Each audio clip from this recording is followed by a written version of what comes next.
Good morning sa atin lahat mga idol at welcome back na rin sa ating bagong video mga idol.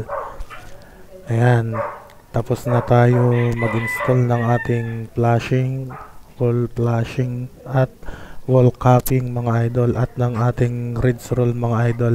At kakatapos lang din natin magpintura mga idol. Bukas mga idol, naka-schedule na lang dito sa atin ay maglilinis tayo ng ating bubong mga idol.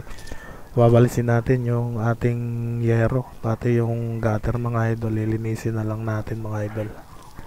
At pagkatapos namin maglinis yan mga idol, uwi na rin kami mga idol. Ayan yung ano natin mga idol, site.